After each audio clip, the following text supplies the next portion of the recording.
आज हम एक बहुत ही ख़ास मौजू पर बात करने वाले हैं।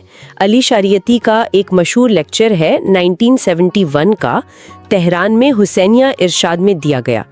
ये लेक्चर हज़रत फ़ातिमा सलामुल्लाह अलैहा के यौम विलादत पर था और ईरान में वो एक बहुत, आप कह लें, तब्दीली का, हलचल का वक्त था। बिल्कुल बिल्कुल। और उसी माहौल में शरीयती ने वो सवाल उठाया जो शायद उस वक्त की बहुत सी ईरानी ख़वातीन, तालीम याफ्ता ख़वातीन सोच रही थी। सवाल था, मैं कौन हूँ? क्या मैं सिर्फ एक माँ हूँ, बीवी, बेटी, या माशरे का एक फ़ाल हिस्सा भी हूँ? हाँ, ये कश्मकश थी ना। जी, खास तौर पर उनके लिए जो ना तो वो पुरानी रवायती दकियानूसी शनाख्त से मुतमईन थी, ना ही वो जो मगरिब से एक नई आप कह लें सतही सी शनाख्त आ रही थी, उसको अपनाने को तैयार थी। तो ये एक गहरा शनाख्ती बहरान था। तो आज हम शरीयती की इसी फिक्र को समझने की कोशिश करेंगे, खास तौर पर उनकी तहरीर फातिमा फातिमा है की रोशनी में, कि वो इस बहरान को कैसे देखते हैं और हज़रत फातिमा अलैहा को कैसे एक जवाब के तौर पर, एक नमूने के तौर पर सामने लाते हैं। जी, हमारा मकसद यही है कि शरीयती के दलाइल को समझें कि वो रिवायती तरीकों पर क्या तनकीद करते थे, तब्दीली का क्या रास्ता बताते थे, और ये जो अपनी सकाफत से जुड़ी समाजी इंसाफ पर मबनी एक मुस्तनिद शनाख्त है, उसकी तलाश क्यों ज़रूरी है। तो आइए इस पर बात करते हैं। चलें शुरू करते हैं 1971 के ईरान से। एक तरफ तो वो पुरानी रिवायतें थीं और दूसरी तरफ पहले भी हुकूमत के ज़ेरे असर मगरिबी तर्ज ज़िंदगी की एक लहर थी। जी हाँ, बहुत ज़्यादा चकाचौंध थी। इसी कश्मकश में शरीयती का ये सवाल, मैं कौन हूँ, गूंजता है। और ये ख़ास तौर पर उन ख़वातीन के लिए था जो शरीयती के अपने अल्फाज में ना तो अपनी मौरूसी रिवायती शक्ल को कबूल कर सकती हैं और ना ही इस मुसल्लत करदा नई शक्ल के सामने हथियार डाल सकती हैं। यानी वो दोनों इंतहाओं से नाखुश थीं। बिल्कुल। और ये सिर्फ एक ज़ाती उलझन नहीं थी, ये एक तहजीबी सवाल था। शरीयती का जोर इसी बात पर था कि भाई, जवाब बाहर से नहीं आएगा, ना माजी की अंधी तकलीद से, ना मगरिब की नकल से। जवाब तो अंदर से आएगा, अपनी तारीख, अपनी सकाफत को समझकर, खुद फैसला करके। वो इन खवातीन से बात कर रहे थे जो अपनी शिनाख्त खुद बनाना चाहती थीं, किसी और की दी हुई शिनाख्त पर राजी नहीं थीं। लेकिन ये रास्ता मिले कैसे, अगर माशरे में वो मुस्तनद नमूने या रोल मॉडल ही ना हो जिन्हें देखकर कोई अपना रास्ता चुन सके। शरीयती इस कमी की वजह क्या बताते हैं? देखिए, शरीयती इसकी एक बड़ी वजह रिवायती उलमा के किरदार को समझते थे। उनका कहना था कि सदियों से हमारे उलमाए दीन की जो तफसीलात हैं, ख़ास तौर पर इबादात, फ़िक़ी मसाइल, उनमें वो इतना ज़्यादा मसरूफ़ रहे कि इस्लाम की जो असल रूह थी, उसका जो इनकलाबी पैगाम था, वो कहीं पसे मंज़र में चला गया।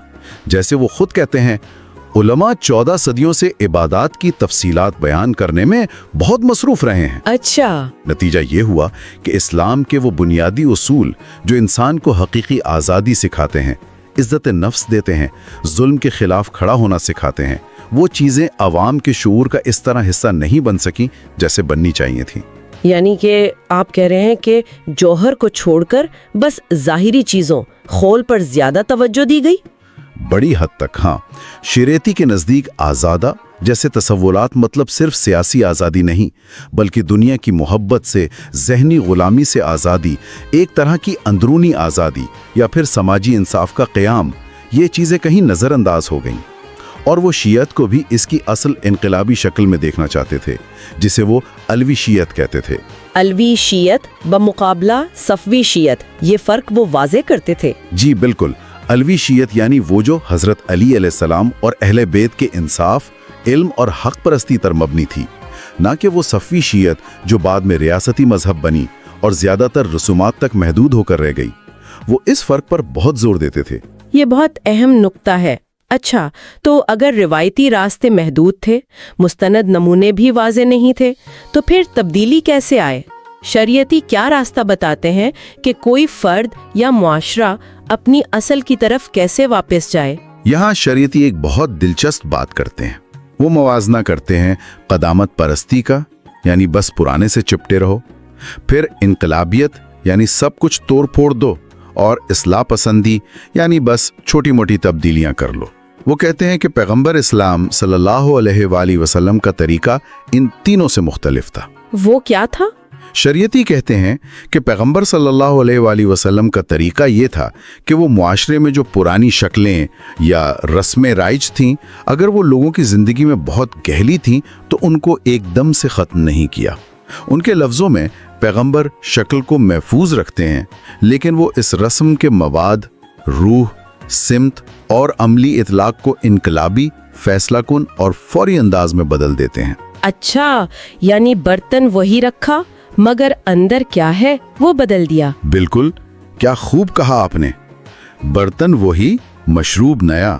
इसकी कोई मिसाल वो देते हैं? जी, वो हज की मिसाल देते हैं, गुस्ल जनाबत की मिसाल देते हैं। ये रस्में अरब में इस्लाम से पहले भी थीं, लेकिन इनके मानी कुछ और थे, अक्सर बुत परस्ती से जुड़े थे। इस्लाम ने इनकी ज़ाहिरी शक्ल यानी जो करने का तरीका था उसको बड़ी हद तक बाकी रखा, क्योंकि लोग इससे मानूस थे, लेकिन इनकी पूरी रूह बदल दी। इनका मकसद, इनका मतलब सब तौहीद और इस्लामी अख्तार के ताबे कर दिया, एक नया गहरा मफहूम दे दिया। जबरदस्त। तो इस उसूल को ख़वातीन की शनाख्त के मसले पर कैसे लागू किया जाएगा? शरीयती इसी मंतिक को ख़वातीन पर लागू करते हैं। वो कहते हैं कि अपनी सकाफती शनाख्त, अपनी जो निसाई शक्ल है, इसे बरकरार रखो, उसे फेंक ना दो, लेकिन इसके अंदर का जो मवाद है यानी सोच, अक़दार, ज़िंदगी का मकसद, इसे बदलो, इनकलाबी अंदाज में बदलो।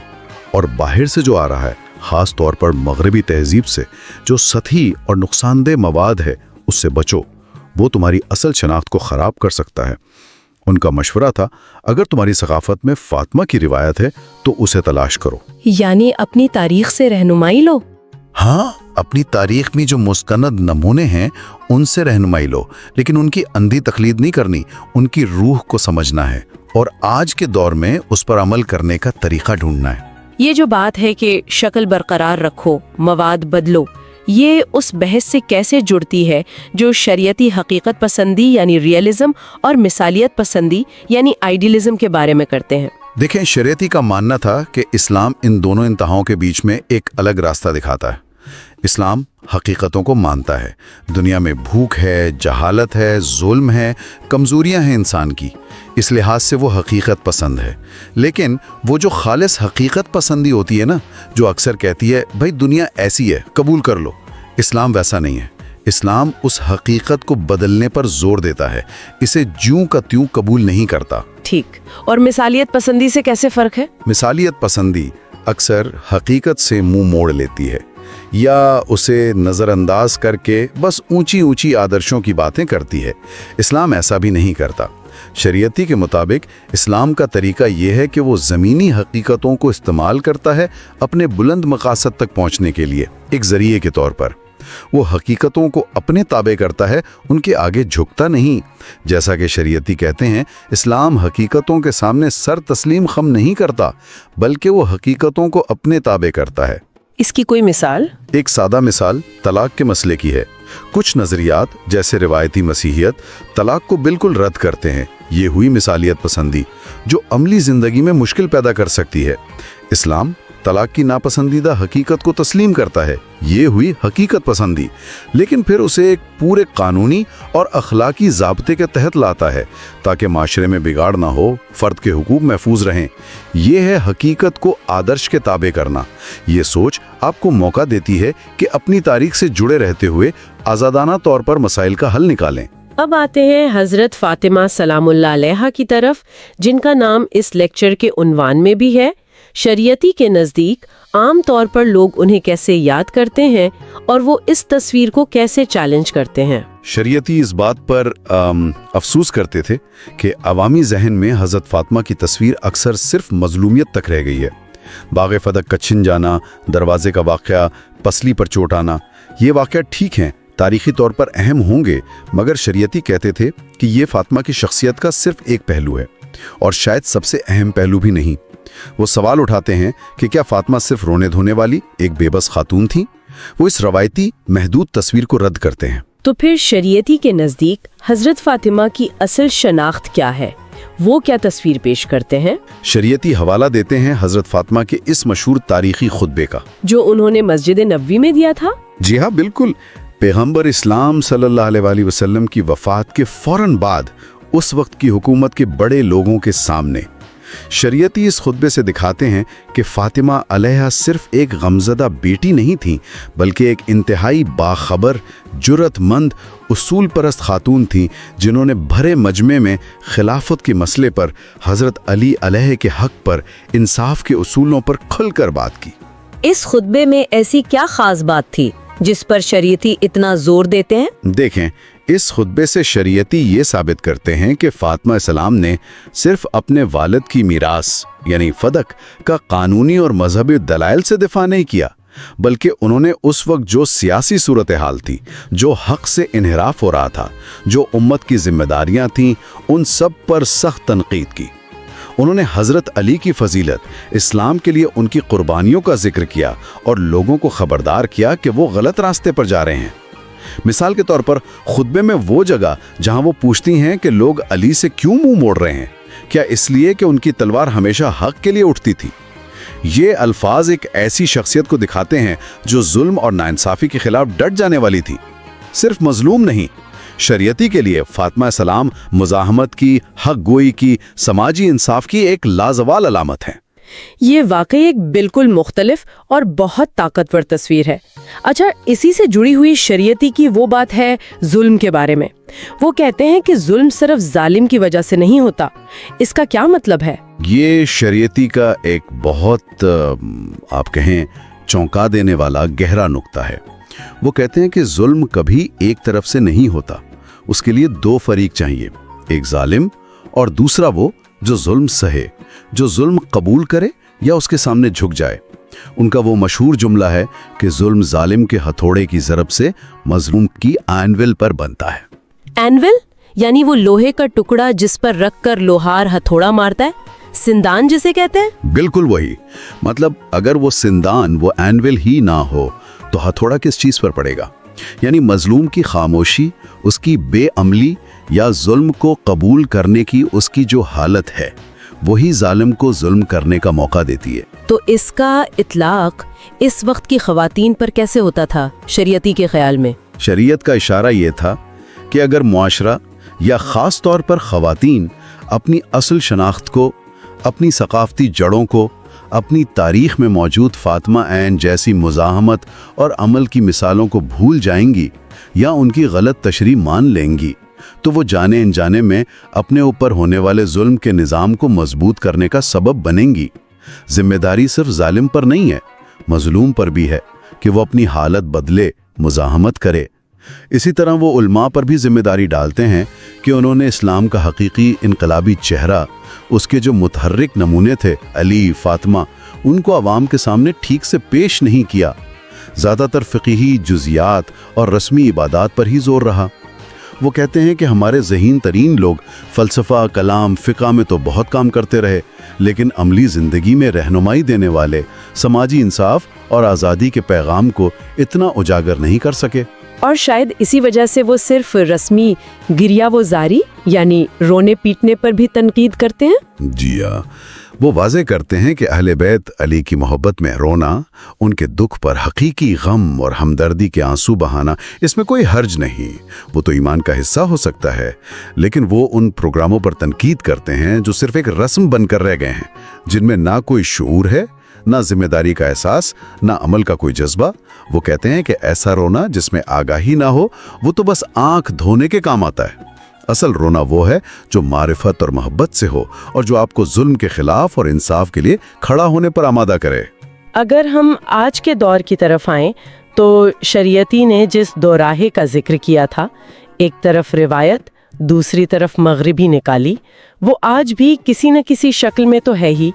शरीयती इस दूसरे रास्ते यानी मगरिबी निकाली को क्या नाम देते हैं और इस पर क्या तनकीद करते हैं? शरीयती उस दूसरी इंतहा को यानी मगरिबी तहजीब की अंधी और सतही तकलीद को मुज़हका खेज यानी एब्सर्ड कहते हैं। उनके नज़दीक ऐसी औरत ना तो रिवायती है ना यूरोपी, वो बस एक नकल है, एक कार्टून जैसी, نہ اپنی گہری ثقافتی جڑوں کو سمجھتی ہے، نہ مغربی تہذیب کی اصل علمی گہرائی کو۔ وہ صرف ظاہری چیزیں، فیشن اور صارفیت یعنی کنزیومرزم، چیزیں خریدنے اور استعمال کرنے کا کلچر، اسی کو اپناتی ہے۔ وہ مغربی اثرات پر کافی سخت بات کرتے ہیں۔ جی، خاص طور پر اس پہلو پر کہ مغرب جو ہے وہ اپنی تہذیب کی اچھی چیزیں جیسے علم، تحقیق، سماجی انصاف کی جدوجہد وہ کم برآمد کرتا ہے، زیادہ تر اپنی سطحی چیزیں، صارفیت اور ایک خاص قسم کی جنسی آزادی کا تصور برآمد کرتا ہے، جسے شریعتی استحصال کی ایک نئی شکل سمجھتے تھے۔ ان کے خیال میں یہ چیزیں مغرب کے اپنے اندرونی مسائل جیسے تنہائی، اقدار کا بحران، سرمایہ دارانہ نظام میں عورت کا بطور جنس یا صارف استعمال ان پر پردہ ڈالنے کا کام کرتی ہیں۔ وہ فرائیڈزم جیسی تھیوریز پر بھی تنقید کرتے ہیں جو انسان کو بس جنسی محرکات تک محدود کر دیتی ہیں۔ تو لیکن کیا وہ مغرب کی ہر چیز کو ہی رد کر دیتے ہیں؟ نہیں، ایسا نہیں ہے۔ شریعتی یہ واضح کرتے ہیں کہ مغرب میں بھی قابل قدر علمی اور سماجی کام کرنے والی خواتین رہی ہیں جن کا ذکر کم ہوتا ہے۔ وہ مثال دیتے ہیں مادام کیوری کی، سائنسدان ریسا جولا شاپیل فرانسیسی مستشرق تھیں جنہوں نے حضرت علی پر تحقیق کی، اینجلا ڈیوس امریکی سماجی کارکن فلسفی۔ مقصد یہ بتانا ہے کہ مغرب کی تصویر بھی ایک جیسی نہیں ہے، لیکن جو چیز عام طور پر برآمد ہوتی ہے وہ اکثر سطحی اور گمراہ کن ہوتی ہے۔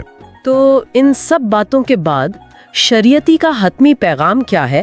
آگے کا راستہ کیا ہے؟ رہنمائی لو، اور سب سے اہم اسلامی سماجی انصاف کے تصور کو اپناؤ، یعنی معاشرے میں ظلم اور ناانصافی کے خلاف فعال کردار ادا کرو۔ یہ صرف یہ نہیں کہ میں ظالم نہیں بنوں گا، بلکہ یہ بھی کہ میں مظلوم کا ساتھ دوں گا اور ظلم کے خاتمے کے لیے کوشش کروں گا۔ اور شاید اسی فکر نے پھر ایرانی انقلاب میں خواتین کے کردار کو ایک نئی جہت بھی دی، جہاں حضرت فاطمہ ایک متحرک نمونہ بن کر سامنے آئیں۔ بالکل، شریعتی کی فکر نے بہت سی خواتین کو یہ حوصلہ دیا کہ وہ اپنی مذہبی اور ثقافتی شناخت کو قائم رکھتے ہوئے بھی معاشرے میں ایک فعال، ایک انقلابی کردار ادا کر سکتی ہیں۔ انہوں نے فاطمہ آ کو صرف ایک تاریخی شخصیت یا مظلومیت کی علامت نہیں سمجھا، بلکہ انصاف، حق گوئی اور عمل کی ایک زندہ مثال کے طور پر اپنایا۔ جیسا کہ شریعتی کی تحریر کے بعد بھی نوٹ کیا گیا، انقلاب کے دوران خواتین نے معمولی لباس میں ملبوس عمل کرنے، لڑنے، مزاحمت کرنے کی آزادی میں کوئی رکاوٹ نہیں پائی۔ انہوں نے اپنی شناخت کے دائرے میں رہتے ہوئے ہی تبدیلی کی جدوجہد میں حصہ لیا۔ تو مقصد یہ نہیں کہ ہر عورت فاطمہ بن جائے، کیونکہ ظاہر ہے وہ تو اپنی ذات میں منفرد ہے، بلکہ یہ کہ فاطمہ کی طرح بننے کی کوشش کرے۔ آپ نے بالکل صحیح پکڑا۔ شریعتی کا نقطہ یہی تھا کہ صرف فاطمہ ہی فاطمہ ہیں، ان کی مکمل نقل ممکن نہیں، اور نہ ہی یہ مقصد ہے۔ مقصد ہے ان کی زندگی سے اصول لینا، ان کی جرت، ان کا علم، ان کا انصاف کے لیے کھڑا ہونا، ان کی سماجی ذمہ داری کا احساس، اور ان اصولوں کو اپنے زمانے اور اپنی زندگی میں لاگو کرنے کی کوشش کرنا۔ تو اگر ہم اس ساری گفتگو کا خلاصہ کریں تو علی شریعتی ہمیں دعوت دے رہے ہیں، خواہ وہ خواتین ہوں یا پورا معاشرہ، کہ ہم اپنی ثقافت، اپنی تاریخ کے اندر اپنی ایک مستند شناخت تلاش کریں، اور فاطمہ علیہ السلام جیسی شخصیات کو بس منجمد بے جان مورتیوں کی طرح پوجنے کے بجائے انہیں انصاف، آزادی اور سماجی عمل کے لیے ایک زندہ تحریک کا ذریعہ سمجھیں۔ یہ ماضی پرستی نہیں، بلکہ ماضی سے طاقت لے کر حال کو بدلنے اور مستقبل بنانے کی کوشش ہے۔ بالکل، اور یہیں سے ہمارے لیے آج کا ایک اہم سوال پیدا ہوتا ہے۔ آج کی دنیا جو شناخت کی سیاست یعنی آئیڈینٹی پالیٹکس، ثقافتی بالادستی، معلومات کی بھرمار، ان سب مسائل سے بھری پڑی ہے، وہاں شریعتی کا یہ فریم ورک کہ اپنی روایت سے تنقیدی طور پر جڑو، اس کی روح کو سمجھو اور باہر کے اثرات کی اندھی تقلید سے بچو، یہ کتنا کارآمد ہو سکتا ہے؟ کیا یہ طریقہ آج بھی ہمیں اپنی حقیقی ذات کو پہچاننے اور معاشرے میں ایک بامعنی مثبت کردار ادا کرنے میں مدد دے سکتا ہے؟ یہ وہ سوال ہے جو شریعتی کی فکر ہمیں آج بھی سوچنے پر مجبور کرتی ہے۔